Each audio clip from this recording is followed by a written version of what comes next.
رب اشرح لي صدري ويسر لي أمري واحلل عقدة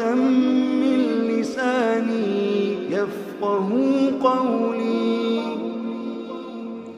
اللہ تعالیٰ کی بے پایا حمد و ثنا، اس کی تعریف، اس کی وحدانیت کا اقرار اور اس کی نعمتوں کا اظہار۔ درود و سلام ہو آقا نامدار در یتیم رحمت للعالمین سید المرسلین محمد الرسول اللہ صلی اللہ علیہ وسلم کی ذات پر،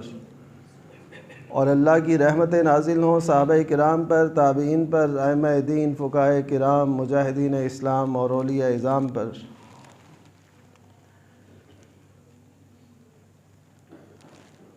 حلال و حرام اور ہمارے مالی معاملات یہ بہت اہمیت رکھتے ہیں کہ ہم کہاں سے کما رہے ہیں، کیسے کما رہے ہیں اور کہاں پہ خرچ کر رہے ہیں۔ اس پہ بہت زیادہ توجہ کی ضرورت ہے۔ حلال اور حرام کے اثرات بھی بہت گہرے ہوتے ہیں، نسلوں تک جاری رہتے ہیں۔ اگر ہم حلال کا اہتمام کریں اور حرام سے احتراز کریں تو یقیناً ہماری عبادت میں، ہماری دعاؤں میں، ہماری اولاد میں، ہمارے معاشرے میں اس کے اثرات بڑے اچھے نظر آ سکتے ہیں۔ اللہ تعالیٰ نے حلال اور جائز کاروبار اور صورتوں، تجارتوں، ملازمتوں کے اتنے دروازے کھولے اور اس قدر انسان ایک دوسرے سے جڑا ہوا ہے کہ ہر معاملے میں اس کو ایک دوسرے کی ضرورت بھی ہے۔ یہ کسی کا مزدور بھی بنتا ہے تو کسی سے کام بھی لیتا ہے، کسی کو حکم بھی دیتا ہے تو کسی کا حکم بھی مانتا ہے۔ تو یہ اللہ تعالیٰ نے کائنات کا ایک نظام بنایا ہے، تو اس میں ہمیں حلال رستے تلاش کرنے چاہیے۔ حرام جو کاروبار ہیں ان کی صرف اور صرف محدود سی صورتیں ہیں۔ حرام چیزوں کی صورتیں اور علتیں وہ بالکل محدود ہیں۔ حلال اتنے زیادہ ہیں کہ ہم سوچ بھی نہیں سکتے کہ اللہ تعالیٰ نے کس قدر حلال چیزوں کے، ان کے کاروبار اور ان کے مواقع اس دنیا میں پھیلا رکھے ہیں۔ لیکن ہم ان سب حلال چیزوں کو، حلال کاروبار کو، حلال تجارت کو چھوڑ کے وہ حرام کی جو چند صورتیں ہیں اپنی معیشت کا پہیہ اسی پہ گھماتے رہتے ہیں۔ اور اس سے بڑا ستم یہ ہے کہ ہم یہ سمجھتے ہیں کہ شاید اس سے چھوٹیں گے تو ہماری معیشت تباہ ہو جائے گی، ہم اس سے کیسے نکل سکتے ہیں۔ یہ اس سے بڑا المیہ ہے۔ تو ہمیں یہ دیکھنا ہے کہ اللہ تعالیٰ نے جن چیزوں کو حرام قرار دیا ہے وہ تو محدود ہیں، مثلاً سود، جوا، یہ دو بنیادی چیزیں حرام کاروبار میں، حرام معاملے میں، جس میں یہ نہ ہو وہ کم و بیش تقریباً وہ مال، وہ ذریعہ آمدن وہ حلال ہوتا ہے۔ ہاں اس میں کوئی حرمت کی علت آ جائے، جیسے میں وضاحت کرتا ہوں۔ مثلاً آپ دیکھیے کہ علم اور فن، اس دنیا کے اندر علم اور فن دو بنیادی ذرائع ہیں جن کے ذریعے سے لوگ حاصل کرتے ہیں۔ تو اس کے ذریعے سے، اسی طرح تدریس ہے، ٹیچنگ ہے، اس کے ذریعے سے لوگ حاصل کرتے ہیں آمدن۔ اسی طرح سافٹ ویئرز ہیں مختلف، آج جدید ذرائع میں جو کمپیوٹر کا استعمال ہے اور اس کی فن میں مہارت ہے، یہ بھی ایک ذریعہ ہے۔ اسی طرح زراعت کے کتنے ذرائع ہیں جو اللہ تعالیٰ نے زمین پہ پھیلا رکھے ہیں۔ کرائے کی صورت میں کس قدر آمد و رفت، مال برداری، آنا جانا، یہ سب ذرائع، اس کے لیے پیٹرول اور دیگر چیزیں جو استعمال ہوتی ہیں فیول کے طور پہ، اب اس سے کتنے لوگ وابستہ ہیں۔ اسی طرح شیئرز ہیں مختلف کمپنیوں کے، مختلف اداروں کے، ان کی پھر شراکت، یعنی ہم کاروبار مشترکہ طور پہ کرتے ہیں، اس میں ایک سلیپنگ پارٹنر، ایکٹیو پارٹنر، یہ ساری سلسلے۔ اسی طرح وکالت ہے، اسی طرح نمائندگی ہے کہ آپ کوئی بات اپنی نہیں پہنچا سکتے تو کسی ذریعے سے پہنچاتے ہیں۔ اسی طرح اپنی خدمات ہیں جو انسان حاصل کرتا ہے، اسی طرح محنت مزدوری ہے، یعنی بہت سے سلسلے اللہ تعالیٰ نے ایسے پھیلا رکھے ہیں، اور ان میں سے سب سے اہم جو شعبہ ہے وہ ہے تجارت کا۔ نبی کریم صلی اللہ علیہ وسلم بھی تجارت کیا کرتے تھے، آپ سب اس کی تفصیل جانتے ہیں، اور سیدنا ابو بکر صدیق رضی اللہ تعالیٰ عنہ بھی تجارت کرتے تھے، یعنی اس کو پسند کیا گیا ہے، یعنی ایسے سمجھیں کہ یہ کاروبار میں سے ایک اچھا کاروبار ہے۔ لیکن اس ضمن میں ایک حدیث مشہور ہے کہ اللہ تعالیٰ نے تجارت میں سب سے زیادہ رزق رکھا ہے، لیکن وہ ثابت نہیں ہے۔ لیکن حقیقت یہ ہے کہ تجارت میں اللہ تعالیٰ نے دوسرے کاروبار کی نسبت برکت زیادہ رکھی ہے، اور انبیاء کرام علیہ السلام، خصوصاً ہمارے پیارے نبی صلی اللہ علیہ وسلم، وہ تجارت کیا کرتے تھے، اور اسی طرح حضرت ابو بکر صدیق اور دیگر خلفاء اور دیگر جو صحابہ کرام تھے وہ تجارت سے وابستہ تھے، تو اس کو پرائرٹی دینی چاہیے۔ آج چونکہ سیدنا ابو بکر صدیق رضی اللہ تعالیٰ عنہ کے دن کے طور پر بھی منایا جا رہا ہے، 22 جمادی الثانیہ ان کی ویسے وفات کا دن ہے، لیکن ظاہر ہے جمعے میں ان کا تذکرہ اس حوالے سے ہونا بھی ضروری ہے کہ نبی کریم صلی اللہ علیہ وسلم اور حضرت ابو بکر صدیق رضی اللہ تعالیٰ عنہ بہت گہرے دوست تھے، اور اس روایت کو سیدہ ام سلمہ رضی اللہ تعالیٰ عنہ بیان کرتی ہیں کہ دل ان کا بھی نہیں کرتا تھا کہ علیحدہ جائیں، اور دل حضرت ابو بکر کا بھی نہیں کرتا تھا کہ وہ علیحدہ جائیں، لیکن وہ تجارت کی غرض سے، کیونکہ تجارت ان کی اہمیت رکھتی تھی، اس وجہ سے وہ تجارتی اسفار اکیلے کر لیا کرتے تھے۔ یہ حضرت ام سلمہ رضی اللہ تعالیٰ عنہ نے یہ بات نوٹ کی اور بیان کی کہ نبی کریم صلی اللہ علیہ وسلم اور حضرت ابو بکر صدیق کا تعلق ایسا تھا کہ وہ صبح و شام ایک دوسرے کے ساتھ رہتے تھے، آتے جاتے تھے، لیکن جب تجارت کا موقع آتا تو آپ صلی اللہ علیہ وسلم بھی سفر فرما لیتے اور حضرت ابو بکر صدیق بھی سفر کر لیتے، یعنی اپنی اپنی تجارت کے طور پہ، تو اس سے انہوں نے تجارت کی اہمیت کو واضح کیا ہے۔ اسی طرح نبی کریم صلی اللہ علیہ وسلم کا فرمان ہے، التاجر الصدوق مع النبیین والصدیقین، جو تاجر سچا ہے اور امانت دار ہے وہ انبیاء، صدیقین اور شہداء کے ساتھ ہوگا،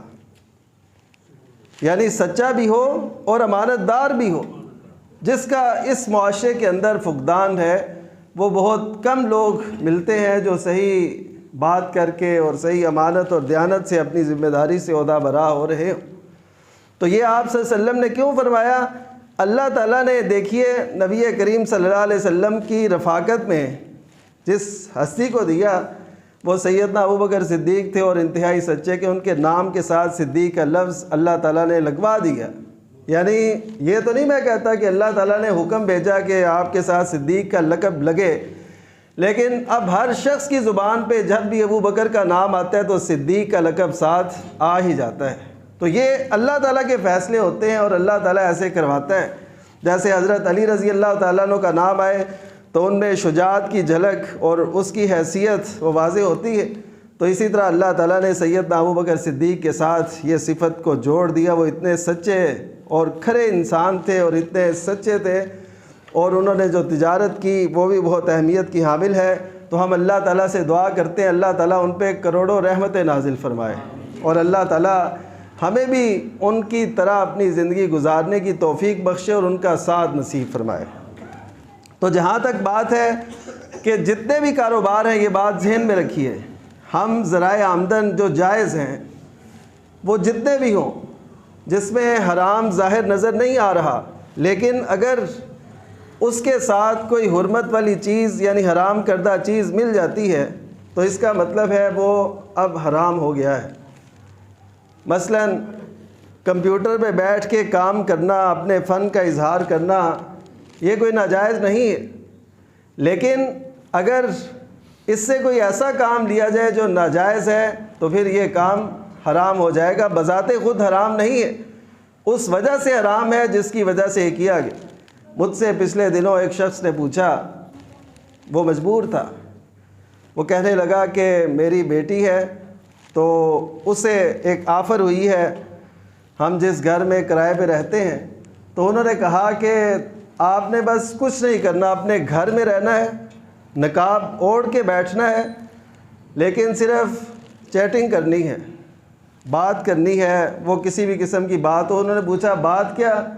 وہ کہتے ہیں بس باتیں ہیں، وہ کرتے چلے جانا ہے۔ یہ اصل میں جو ایسے لوگ ہوتے ہیں جو ناجائز طریقے سے لڑکیوں کو ان کی باتوں سے وہ استعمال کرتے ہیں، اپنی ویب سائٹ اور اپنے وہ ادارے وہ چلاتے ہیں،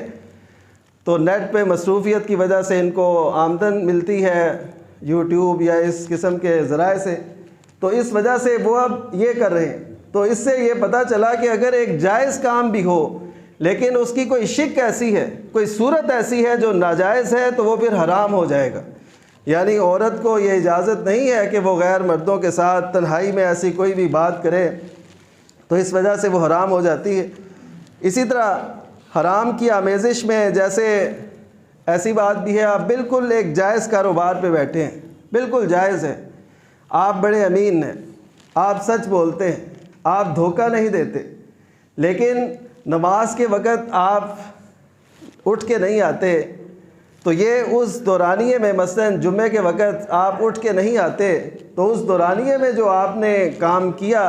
وہ حرام کی آمیزش اس میں شامل ہو گئی، وہ التباس ہو گیا، وہ خلط ملط ہو گیا، حرام اور حلال مکس ہو گیا۔ اب یہ جرم تھا، ایک بالکل حلال کام تھا، لیکن وہ ایک کام کی وجہ سے حرام ہو گیا، اور ظاہر ہے یہ اس میں آمیزش جو ہو گئی حرمت کی، حرام کی، تو یہ ہمارے لیے اچھی نہیں ہے۔ اسی طرح جیسے کسی کی حق تلفی کی ہو، مثلاً کاروبار آپ بہت اچھا کر رہے ہیں لیکن کسی کو وراثت سے محروم کیا ہوا ہے جو حصے دار تھے، یا کسی پہ قبضہ کیا ہوا ہے، یا کسی کی دکان پہ یا کسی کے مال پہ یا کوئی بھی ایسی صورت اختیار کی ہے، تو وہ بذات خود تو کاروبار حلال ہے، آپ بالکل ٹھیک کاروبار کر رہے ہیں، لیکن وہ اس آمیزش کی وجہ سے کہ آپ نے اس میں جو سرمایہ لگایا ہے وہ کسی کی حق تلفی کی ہے، تو اب یہ کاروبار حرام ہوگا۔ اس وجہ سے ہمیں یہ بھی دیکھنا ہے کہ اس کے سورسز کیا ہیں، آپ نے کیسے وہ کاروبار شروع کیا، اس کے بنیادی جو تھے سرمایہ کے جو شیئرز تھے، جو بھی تھی وہ کیا تھی اور کیسے وہ ہوا اور اس کا نتیجہ کیا، تو وہ حرام پھر ساتھ ساتھ ہی چلتا رہے گا، وہ جب تک آپ اللہ تعالیٰ سے توبہ طائب نہیں ہوں گے اور ان کو حق نہیں دیں گے جن کا غصب کیا۔ اسی طرح آپ نے بالکل ایمانداری کے ساتھ پیسے کمائے کسی بھی جائز ذریعے سے، پھر آپ نے اس کو سیونگ اکاؤنٹ میں رکھ دیا، کسی بینک میں رکھ دیا کہ مجھے اس سے آمدن ہوتی رہے گی، تو یہ ایک ایسا کام ہے کہ آپ نے اس اپنی محنت کو، اپنی حلال کی کمائی کو حرام کی طرف لے جانے کی کوشش کی، اور یہ بہت بڑا ایک جرم ہے۔ کیوں بھی کسی بھی صورت میں اگر آپ کو کوئی چیز حاصل ہوتی ہے، اپنے پیسے کے عوض سے پیسہ زیادہ ملتا ہے، آپ نے جو پیسہ دیا اس کے عوض آپ کو زیادہ پیسہ ملے، تو یہ عین سود ہے۔ تو سود کی جو قسمیں ہیں اور سود کی جو اقسام ہے، جو ہمارے بینکنگ کا نظام ہے، اس میں انشاءاللہ اگلے جمعے کو بات کریں گے، لیکن اس وقت جو میں بتانا چاہتا ہوں وہ یہ ہے کہ ہم بالکل حلال چیزیں، حلال کاروبار، حلال تجارت، حلال ملازمت وہ کر رہے ہوں، لیکن اگر ہم کوئی اس میں حرمت اور حرام چیز کا شائبہ شامل کر دیں تو اس سے وہ ہمارا حلال کاروبار، وہ حلال آمدن، وہ بھی حرام اور مشکوک ہو جاتی ہے۔ اس وجہ سے یہ بھی دیکھنا ہے کہ ہم کما کیسے رہے ہیں، اور یہ بھی دیکھنا ہے کہ ہم اس کو سیو کیسے کر رہے ہیں۔ کوئی اس کے جو اس کو محفوظ کرنے کا طریقہ ہے وہ کوئی ایسا ناجائز تو نہیں ہے جس کی وجہ سے ہم اللہ تعالیٰ کے مجرم بن جائیں۔ لوگوں کے ہاں اکثر یہ سوال ہوتا ہے کہ دیکھیں جی، اگر ہم کسی کو دیتے ہیں تو پیسے تو ہمارے گئے، تو یہ پیسوں کا چلے جانا یہ یقینی نہیں ہے، لیکن اگر ہم سود میں اس کو لگا دیتے ہیں تو یہ یقینی بات ہے جو ہمارے ارادے کی طرف سے ہے، وہ کھائے یا نہ کھائے اس کا اتنا نقصان نہیں ہے، لیکن جو ہم سود میں اپنے پیسے لگا دیں یا اسے حاصل کریں سود، تو اس کی وجہ سے ہم ایسے سمجھیں اللہ تعالیٰ اور اس کے رسول صلی اللہ علیہ وسلم سے محاذ جنگ میں بیٹھے ہیں، یعنی ایک طرف اللہ اور اس کے رسول صلی اللہ علیہ وسلم ہے اور دوسری طرف ہم ہیں اور ہم جنگ کر رہے ہیں۔ تو یہ جنگ جیتی جا سکتی ہے، اس سے کیا ہمیں نفع حاصل ہو سکتا ہے، برکت حاصل ہو سکتی ہے؟ نہیں ہو سکتی۔ تو اس وجہ سے حلال کام میں ہمیں یہ بھی دیکھنا ہے کہ وہ کسی مرحلے میں کسی حصے میں وہ حرام نہ ہو جائے، اس کی کوشش بھی ضروری ہے۔ نبی کریم صلی اللہ علیہ وسلم نے جو حقوق کی ادائیگی ہے اس میں اس قدر زور دیا ہے، ایک حدیث ہے صحیح بخاری کی کہ نبی کریم صلی اللہ علیہ وسلم نے فرمایا کہ جو شخص کسی اجیر کو، مزدور کو اس سے کام پورا لے لے اور اس کو حق نہ دے، یعنی آپ کی کسی سے بات طے ہوئی تھی کہ اتنے میں دوں گا تو اس نے وہ کام کر دیا۔ ہمارے ہاں دونوں معاملات غلط ہیں، نہ تو وہ کام کرنے والے صحیح نیت سے کام کرتے ہیں اور نہ ہی دینے والے وہ اس طریقے سے ادائیگی کرتے ہیں جو بات ہوئی ہوتی ہے۔ یہ ہمارے جو ہے نا رویے ہیں، ان کو ہم نے درست کرنا ہے شریعت کی روشنی میں اللہ تعالیٰ سے ڈرتے ہوئے۔ تو نبی کریم صلی اللہ علیہ وسلم نے فرمایا یہ ان 3 لوگوں میں سے ہوگا جس کے مقابل روز قیامت اللہ تعالیٰ خود ہوں گے۔ اللہ تعالیٰ نے فرمایا ثلاثۃ انا خصمہم یوم القیامہ، کہ 3 ایسے لوگ ہیں جن کا مد مقابل میں خود ہوں گا۔ تو وہ کون لوگ ہیں؟ ایک تو وہ شخص جو اللہ کے نام پہ کسی سے وعدہ کرتا ہے اور پھر عہد شکنی کر دیتا ہے، آتا بی ثم غدرا، میرے نام کا کچھ وعدہ دیا اللہ تعالیٰ فرماتے ہیں اور پھر دھوکہ کر دیا، اس کو پورا نہ کیا، ایک وہ شخص ہے۔ اور دوسرا وہ شخص ہے جس نے کسی آزاد مرد کو فروخت کر دیا، آزاد مرد ہو عورت ہو، اس کو فروخت کر دیا، کیونکہ آزاد مرد اور عورت کی تجارت نہیں ہو سکتی، غلاموں کی تجارت، لونڈیوں کی تجارت ہوتی تھی، اب تو اس کی صورت بھی باقی نہیں ہے۔ تو جس نے آزاد مرد کو فروخت کیا، یعنی جیسے اغوا برائے تاوان بیچا، کسی کو اٹھایا اور بیچ دیا، تو یہ وہ بات یاد رکھے کہ روز قیامت وہ اللہ تعالیٰ کے مد مقابل کھڑا ہوگا اور اللہ تعالیٰ کو جواب دینا ہوگا اس نے۔ اور تیسرا وہ شخص جو کسی کی حق تلفی کرتا ہے۔ تو اس کا مطلب ہے کہ ہم نے اگر حلال طریقے سے پیسے کمائے تو اس میں ہم نے کسی بھی نوعیت کی حرام اس میں شامل کر لی، کوئی چیز، کوئی پیسہ، کوئی تھوڑا سا حصہ،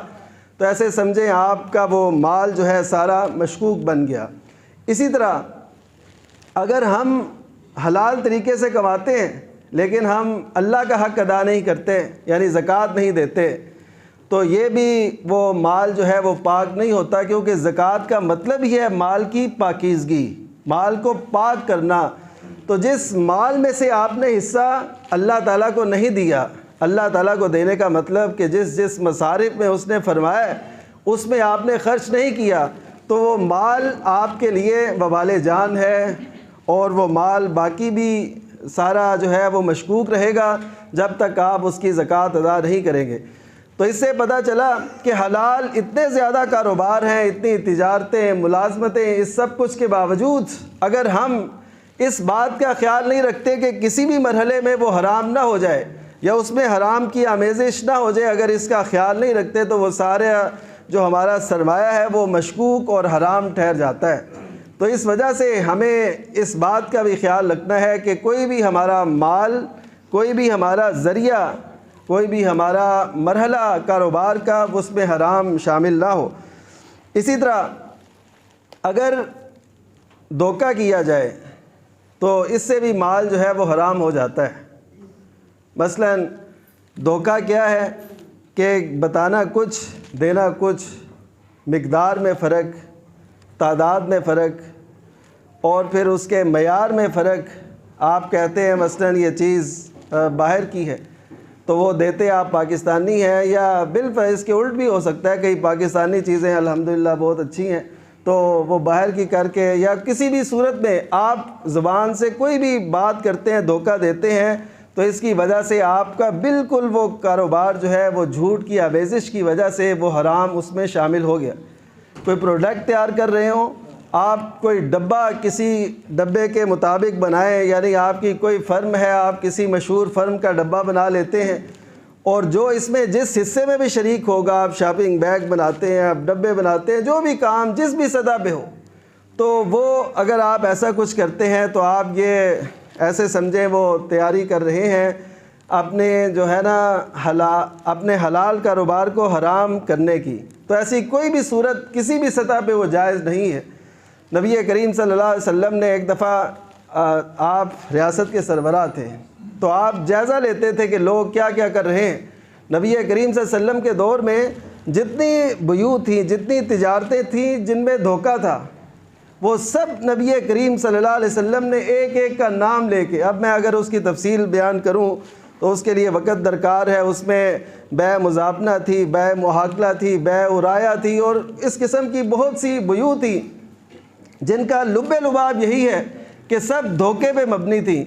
مثلا ایک بیع مزابنہ، بیع منابضہ وہ یہ تھی کہ مثلا کسی جگہ پہ لوگ اپنی منڈیاں تجارت کے سامان لے کے بیٹھے، تو وہاں پہ ایک شخص آتا، اس سے کہتا کہ یہ میں پتھر پھینکتا ہوں، یہ جس پہ جا کے گرے تو وہ کپڑا میرا ہو گیا، وہ اتنے کا وہ ہوگا۔ کسی تھان پہ پڑا تو وہ اتنے کا ہو جائے گا۔ اب تھان پڑے ہوئے ہیں، اب پتھر کہیں بھی جا کے گر سکتا ہے، اس میں کیا تھا؟ دھوکہ تھا۔ تو نبی کریم صلی اللہ علیہ وسلم نے اس سے منع فرمایا۔ میں نے جتنی بیوع کو دیکھا، مطالعہ کیا، اس میں یہ بات لازم ہے کہ وہ کام، وہ بیع، وہ تجارت، وہ ملازمت، وہ نوکری، وہ سب حرام ہے جس میں دھوکہ موجود ہو۔ یعنی آپ کے سامنے وہ بات واضح نہیں ہے۔ حتیٰ کہ نبی کریم صلی اللہ علیہ وسلم نے اس بات سے ہی منع فرمایا کہ آپ اگر کسی سے خرید و فروخت کرتے ہیں تو ابھی تک آپ نے اس کو اپنی کسٹڈی میں نہیں کیا، آپ اس کو اپنے اختیار میں، اپنے قبضے میں لے کے نہیں آئے، اس سے پہلے آپ کسی کو آگے فروخت کر دیں، اس سے بھی نبی کریم صلی اللہ علیہ وسلم نے منع فرمایا۔ کیوں؟ کہ اس میں دھوکہ ہے کہ جو چیز آپ نے دیکھی نہیں، آپ کے ابھی اختیار میں نہیں آئی، آپ اس کا ویسے ہی سودا کر رہے ہیں، تو یہ پھر ایسے تجارت کی صورت آج ہمارے معاشرے میں رائج ہے۔ نبی کریم صلی اللہ علیہ وسلم نے بالکل صراحت سے اس سے منع فرمایا۔ تو ہمیں یہ شعور کی آنکھ بھی کھولنی چاہیے۔ ہم یقین کیجئے اپنے معاملات میں، اپنی معاشرت میں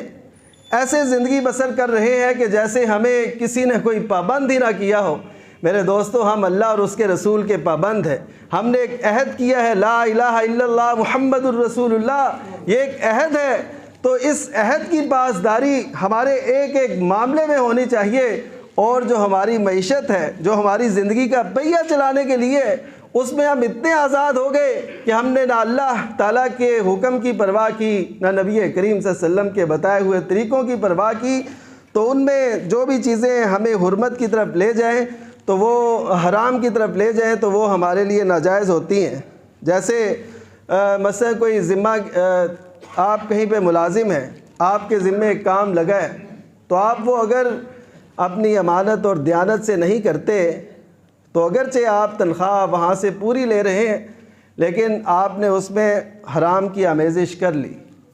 تو اس سے بچنا ہے۔ نبی کریم صلی اللہ علیہ وسلم نے بھی بہت اس کی اہمیت بتائی۔ قرآن مجید میں اللہ تعالیٰ نے فرمایا وَيْلٌ لِّلْمُطَفِّفِينَ، ان لوگوں کے لیے ہلاکت ہے جو کمی کرنے والے ہیں۔ تطفیف کمی کو کہتے ہیں۔ پہلے تو یہی بات تھی کہ صرف مقدار میں فرق لانا، یعنی آپ تول کے کم دیتے ہیں، پیسے پورے لے لیتے ہیں، یا آپ نے تنخواہ پوری لی اور کام کم کیا تو یہ بھی اس میں آتا ہے۔ تو تطفیف کی اس معاشرے کے اندر بہت سی صورتیں، آپ بیٹھے ہیں وہ اڈے پہ اور ملازمت پہ، لیکن آپ